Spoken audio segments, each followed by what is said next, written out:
हिजाब विवाद पर आज सुप्रीम फैसले का दिन है। स्कूल कॉलेज में हिजाब की इजाजत हो या ना हो, इस पर आज सुप्रीम कोर्ट का अहम फैसला होने वाला है। सुबह 10:30 बजे जस्टिस हेमंत गुप्ता और जस्टिस सुधांशु धुलिया की बेंच ये फैसला सुनाएगी। आज तक को मिली जानकारी के मुताबिक दोनों जजों ने अलग अलग फैसला लिखा है और आज जब सुप्रीम कोर्ट में फैसला सुनाया जाएगा तभी पता चल पाएगा कि फैसला अलग अलग है या एक मत है।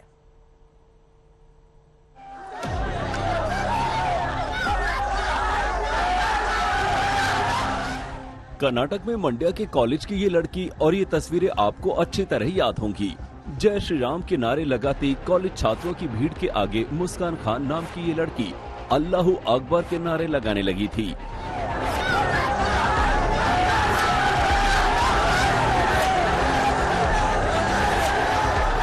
और इस तरह ये लड़की हिजाब के समर्थन में चल रहे आंदोलन की पोस्टर गर्ल बन गई थी। इससे पहले कर्नाटक में हिजाब विवाद उस समय शुरू हुआ था जब उडुपी के एक सरकारी स्कूल में कुछ छात्राओं को हिजाब पहनकर कक्षा में जाने पर रोक लगा दी गई थी और देखते ही देखते ये विवाद पूरे देश में भड़क गया था। असल में कर्नाटक सरकार ने स्कूल कॉलेज में कक्षा के भीतर हिजाब को बैन कर दिया था। इसके खिलाफ उडुपी से शुरू मुहिम देखते ही देखते पूरे देश में फैल गया था। 3 तारीखों में देखिए कि कब क्या हुआ। 28 दिसंबर को उडुपी स्कूल विवाद हुआ जहां हिजाब में छात्राओं को एंट्री नहीं मिली। इसके बाद 5 फरवरी को कर्नाटक सरकार ने आदेश जारी करके क्लास में हिजाब बैन कर दिया। 5 फरवरी को कर्नाटक हाई कोर्ट ने भी हिजाब पर बैन को सही बताया। इसके बाद इसी साल सितंबर में सुप्रीम कोर्ट ने 10 दिन तक इस मुद्दे पर सुनवाई की। आज सुप्रीम कोर्ट इस मामले में अहम फैसला सुनाने वाला है। इस फैसले के दूरगामी नतीजे होंगे और ये फैसला धार्मिक विवादों के मामले में एक नजीर बन सकता है। धार्मिक चिन्हों को दिखाने की होड़ या तो बढ़ सकती है या फिर इस पर लगाम लग सकती है। कर्नाटक हाई कोर्ट ने फैसला सुनाते वक्त 3 अहम बातें कही थी। आदेश में कहा गया था कि हिजाब इस्लाम का अनिवार्य हिस्सा नहीं है, स्कूल यूनिफॉर्म पहननी ही होगी, स्कूल कॉलेजों में हिजाब की इजाजत नहीं। ये फैसला उस वक्त आ रहा है जब कट्टर इस्लामिक देश ईरान में हिजाब के खिलाफ जबरदस्त जंग छिड़ी है। वहाँ महिलाएं हिजाब के खिलाफ सड़कों पर हैं। दुनिया के कई देशों में हिजाब को बैन किया गया है और ऐसे में आज सर्वोच्च अदालत के फैसले के बाद हमारे देश में भी इस मसले पर आगे की दशा और दिशा तय हो सकती है। ब्यूरो रिपोर्ट, आज तक। 2 सहयोगी इस वक्त हमारे साथ जुड़ चुके हैं। अनीशा माथुर हमारे साथ हमारे सहयोगी जुड़ चुकी हैं, साथ ही साथ नागार्जुन हमारे साथ हमारे सहयोगी जुड़ चुके हैं। अनीशा, सबसे पहले आपका रुख करते हुए जरा बताइए कितनी देर में ये फैसला आ सकता है?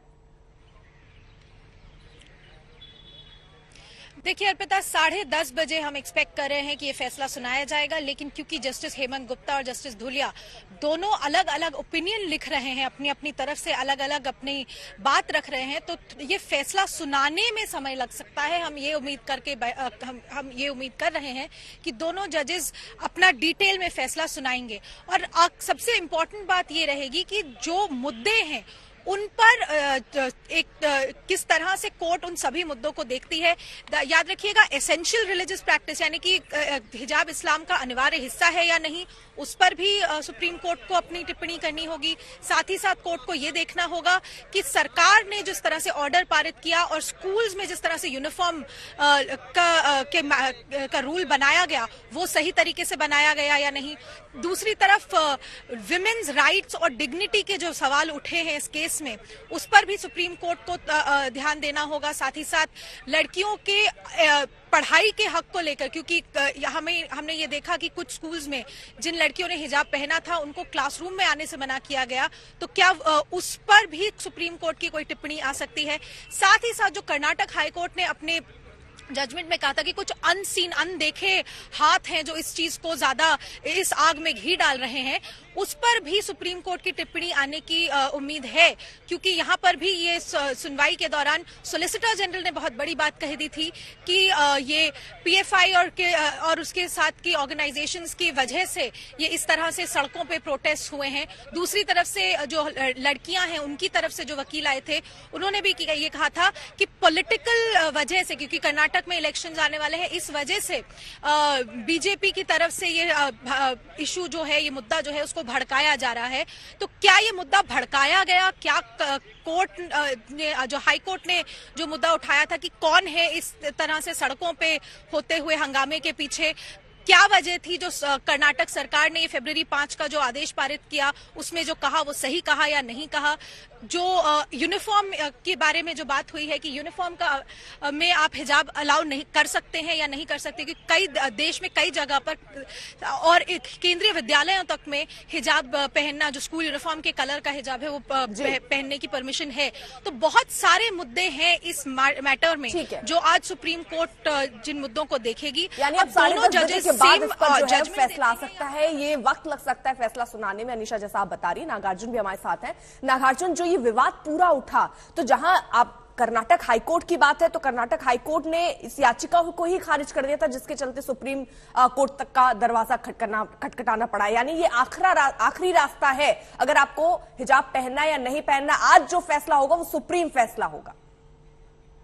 जी, आज जो फैसला होगा सुप्रीम फैसला होगा और वो पूरा देश के लिए लागू होगा शायद, क्योंकि इसी वर्डिक्ट को शायद दूसरे राज्य में भी इसको इस्तेमाल की जा सकती है। और इधर जो वर्डिक्ट आएगा आज कर्नाटक में, उनका पॉलिटिकल रिपरकशंस भी होगा। जो इलेक्शन अभी 6 या 7 महीने बचा है कर्नाटक में, दोनों ऑपोजिशन और गवर्नमेंट में इनकी चर्चा होगा। और स्पेशली कोस्टल कर्नाटक जो 3 जिले हैं, उडुपी, मैंगलोर, दक्षिण कन्नड़ा एंड उत्तर कन्नड़ा, इसमें काफी सारे पॉलिटिकल एक्टिविटीज भी होंगे, क्योंकि जैसे अनीशा ने बता रही थी, सॉलिसिटर जनरल ने बताया कोर्ट के सामने कि सीएफआई, पीएफआई ऐसे अन्य हाथ जो इनके पीछे है, हिजाब राव के पीछे, तो अभी उनका बैन भी हो चुका है पीएफआई का। तो कोस्टल कर्नाटका में काफी सारे एक्शन होने की पूरी चांसेस है आज। और जो 6 छात्र हैं पहले उडुपी में जो थे, पेटी थे, उन्होंने ऑलरेडी टैंसू सर्टिफिकेट ले लिया है उस उडुपी गवर्नमेंट कॉलेज से।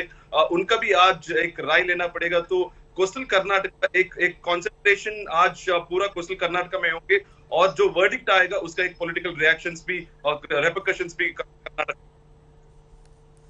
और कुल मिलाकर, जैसे अनीशा आप इसका भी जिक्र कर रही थी कि जज जो हैं उनके मत अलग अलग हैं, इसका क्या मतलब हो सकता है? अगर दोनों के मत अलग होंगे तो फिर फैसला कैसे आगे आएगा, या फिर क्या हो सकता है, जरा वो समझाइए। देखिए अर्पिता, अभी हमें ये नहीं पता कि दोनों जजेस जो हैं वो अलग अलग मत दे रहे हैं या अलग अलग सिर्फ अपनी बात रख रहे हैं। सुप्रीम कोर्ट की, क्योंकि ये 2 जजों की खंडपीठ रही है जिसने ये पूरा मुद्दा सुना है, या तो दोनों जजेस अलग अलग तरीके से सेम फाइनल जजमेंट पर आएंगे, यानी कि चाहे मत तक पहुंचने का रास्ता अलग हो लेकिन मत एक रहेगा। दूसरी बात ये है, दूसरा ऑप्शन ये है, दूसरा रास्ता ये है कि अलग अलग रास्तों से दोनों जजेस अलग अलग मतों पर पहुंचेंगे, और उसका फिर इम्पैक्ट ये होगा कि या तो ये मुद्दा जो है 3 जजेस की बेंच पर जाएगा या और भी बड़ी बेंच पर जाएगा।